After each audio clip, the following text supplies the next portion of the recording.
Salam, sang debaters. Berani bertanya, berani ditanya. Jangan kerja kau hanya bertanya terus.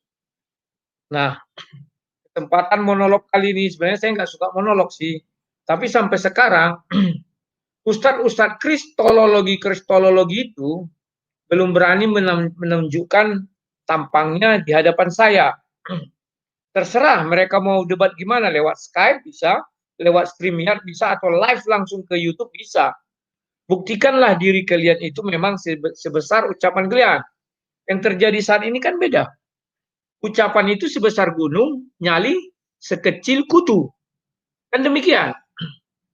Nah, sekarang saya pertontonkan sama kalian satu video dari Yahya Waloni, bagaimana tidak hormatnya dia kepada Yesus. Lucunya dia terkadang mengatakan Yesus itu Nabi Isa. Artinya kalau dia menghujat Yesus, maka dia juga menghujat Nabi Isa. Sementara kita, oke, Yesus bukan Nabi Isa, selesai. Artinya dia menghujat Tuhan yang kita sembah. Oke, kita tonton dulu apa ucapan manusia tergoblok di muka bumi tahun 2020 ini ya. Kita perhatikan dulu. Antara suami istri, antara anak dan orang tua. Kalau dia Kristen tersinggung, Ustadz Somad bicara, ya lapor ke Tuhanmu. Assalamualaikum sus. Kepada Yesus. Ini kami mengadu sus. Ini Yahya Waloni setiap kali ceramah singgung-singgung akidah kami. Tolong dihukum dia. Dia kan Tuhan. Kata Kristen. Nah kalau Yesus tidak jawab 1 kali 24 jam. Besoknya bilang lagi. Assalamualaikum Tuhan. Lapor kepada Tuhan, saya nggak suka nih Somad dengan Yahya.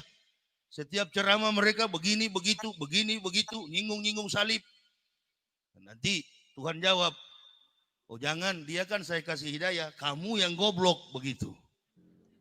Nah, kenapa? Kamu baca buku dong. Perhatikan, betapa dia gampang sekali untuk menghujat Tuhannya orang Kristen, ya kan? Saya akan mempertanyakan kepada saudara-saudara dia yang Muslim, ya. Apakah dibenarkan di dalam ajaran Islam untuk menghujat sesama manusia aja lah dulu, baru menghujat Tuhan orang lain? Apakah dibenarkan? Itu ajaran agama apa?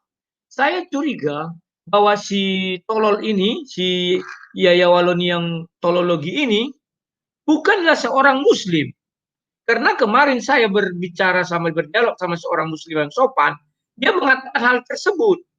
Belum layak orang-orang seperti tololnya si Yahya Waloni ini dikatakan seorang Muslim. Muslim itu artinya apa?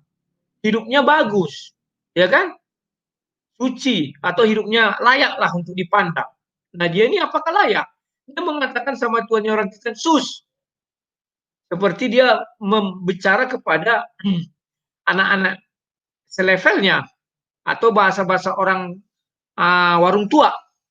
Memang hidup dia ini adalah zaman dulu mungkin hidup di warung tua, maka terbawa-bawalah sampai sekarang. Dan anehnya, kalian perhatikan betapa banyak orang yang hadir di situ, semuanya merasa senang, ketawa, ya kan? Kenapa? Karena orang tolol hanya bisa dikatakan pintar kalau berada di tengah-tengah orang tolol. Kan demikian. Dia tolologi, maka yang dihadapi dia adalah mbahnya tolologi, maka dia lebih pintar dari mereka, ya. Nah, kalau dia bawakan ke agamanya, ke agama Kristen, dia seolah-olah mengatakan, kalau memang Yesus Tuhan, 1 kali 24 jam, hukumlah saya. Kan demikian.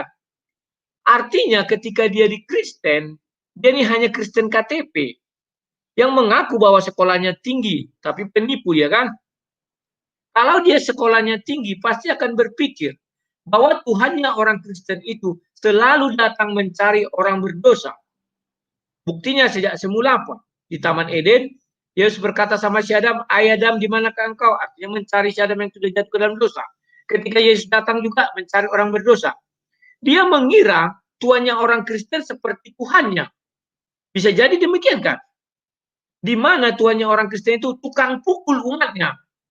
Ibaratnya kalau dia tersinggung, disuruh Tuhannya untuk membunuh orang ini. Memang Tuhan orang Kristen tukang bunuh? Kan tidak. Beda ya. Kalau dia saya nggak tahu. Karena banyak orang mati gara-gara menghina agama dia. Kalau orang Kristen malah ada yang mati gara-gara itu. Apalagi zaman sekarang ini. Ya kan? Jadi kalau dia bilang, wah seolah-olah Tuhan Kristen itu suruh datang untuk menghukum aku. Tidak, Tuhan Yesus tidak akan menghukum kau. Tetapi percayalah, Matius 10 ayat 33 akan digenap sama dirimu. Barang siapa menyangkal aku di depan manusia, kau sekarang kan menyangkal Yesus di depan manusia, maka aku akan menyangkal engkau di depan Bapakku. Ya awalnya, jadi kamu keliru kalau mengatakan seolah-olah Yesus itu adalah pembunuh bayaran atau pembunuh suruhan untuk membunuh kau atau tukang celaka, mencelakakan kau. Tidak, Yesus bukan demikian. Nah, ya walau ini kau belum seberapa. Kalau kau lihat yang namanya siapa namanya dulu Salman Rushdie, apakah berhasil? Tuhanmu mengazab dia. Kalau memang kau perbandingkan seperti itu, berhasil. Sampai sekarang Salman Rushdie masih makan daging yang enak-enak. Bisa jadi daging babi pun dimakan. Lantas kau mau kata, di mana letak kekuasaan Tuhanmu? Apakah Tuhanmu lebih hebat dari apa namanya itu agen rahasia Inggris? Karena kan dia disembunyikan oleh agen rahasia Inggris. Padahal sudah diperintahkan bahkan dibuat hadiah untuk memburu Salman Rushdie. Apakah berhasil? Kan tidak. Nah, coba kamu katakan Osama bin Laden, anak buah Yesus mencari dia langsung dapat. Untung Yesus tidak memerintahkan umatnya untuk mencari orang-orang seperti kau. Kalau diperintahkan, lari ke lubang jarum pun kau pasti ketemu. Karena Yesus memberikan kemampuan kepada umatnya melebihi pintarnya daripada kalian. Alkitab sudah menjelaskan, maafin ya, ini dari segi Alkitab, bahwa kalian adalah keledai liar. Keledai liar takkan bisa menjadi kuda. Paham ya? Maka Yesus pun membuat perumpamaan bahwa Yesus menunggangi keledai. Paham ya? Keledai itu keledai liar. Artinya, pengikut Yesus akan menunggangi semua keturunan keledai liar. Dan itu terbukti sampai sekarang. Arab Saudi, kamu kira hebat? Tidak, dia mengemis kepada Amerika supaya dilindungi dari si Saddam Hussein. Ingat peristiwa waktu haji dulu, ada teroris datang bawa senjata dibunuh orang lagi apa itu? Ya kan? Waktu ada konflik Irak-Iran itu. Itu sejarah, catatan sejarah. Ya, kalau kau mengatakan gitu di channel YouTube berbahasa Indonesia, ada tampar lagi. Apa mampu Tuhanmu mengazab dia? Kan tidak. Dan kau katakan menghina Tuhan kami seolah-olah 1 kali 24 jam dia tidak kuasa mematikan kau. Ya kan? Jangankan kau udah dibilang, Tuhanmu pun tidak akan mampu untuk menyelamatkan Palestina. Kalau memang hebat Tuhanmu, sudah berapa ratus tahun mereka itu selalu menderita dan mengaku-ngaku ditindas daripada Israel. Padahal kan tidak demikian. Karena Al-Quran pun mencatatkan bahwa tanah itu memang diserahkan Allah kepada Palestina, kepada Israel. Kalau memang hebat, mereka itu dekat dengan tempatnya dengan rumah Tuhan. Harusnya mereka pergi ke sana mengadu, dan setelah mengadu ada tindakan Tuhan. Sampai sekarang tidak ada. Mengapa demikian? Coba kamu jawab dulu ya Waloni. Saya berharap ya Waloni, kamu makin cerdas. Ya, tetapi kecerdasanmu pun masih hanya berlaku di kalangan orang-orang bodoh.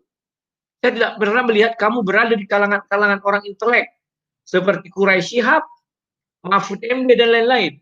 Kamu hanya pantas berada di comberan, di tempat orang-orang bodoh maka kau jadi pintar. Kalau di tempat orang-orang cerdas, kau akan disisihkan, bukan hanya disuruh duduk, ditengging kau dari situ. Ya, apalagi sampai kau bicara di hadapan di hadapan orang-orang Kristen yang cerdas-cerdas. Kutantang kau udah aku bilang, berdebat kita buktikan apa kau cerdas apa enggak. Dan kayak kau harusnya di Monas, itu bukti kau takut. Kau buat syarat yang banyak. Setelah nanti di Monas, siapa yang ngurus izin? Kau mau? Uruslah, datang aku. Percaya pegang kata-kataku, ku hajar kau di Monas itu. Atau di stadion Gelora Bung Karno ya. Ku hajar, biar disaksikan jutaan orang. Saya pegang kata-kata saya. Mau kau ginta aja, ku hajar di ruang debat.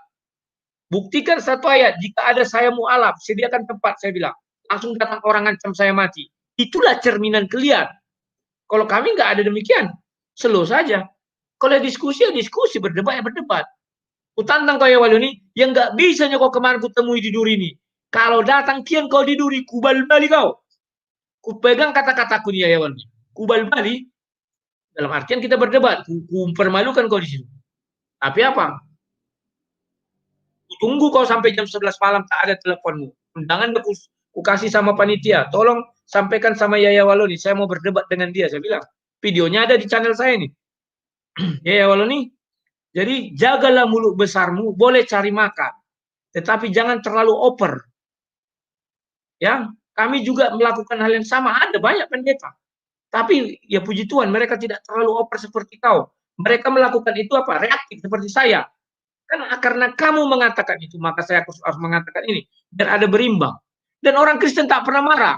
Kalian percaya saya. Satu saat misalnya saya jadi orang terkenal. Oh pasti kalian mau berjilid-jilid. Ini video ini tahun berapa ini? 2020 ya. Satu saat ya. Tapi kalau kalian hanya modal materi 6.000 selesai masalah. Itulah orang Kristen. Ada kasih diajarkan Yesus. Paham ya? Oke kawan-kawan, sekian dan terima kasih. Salam sang debaters.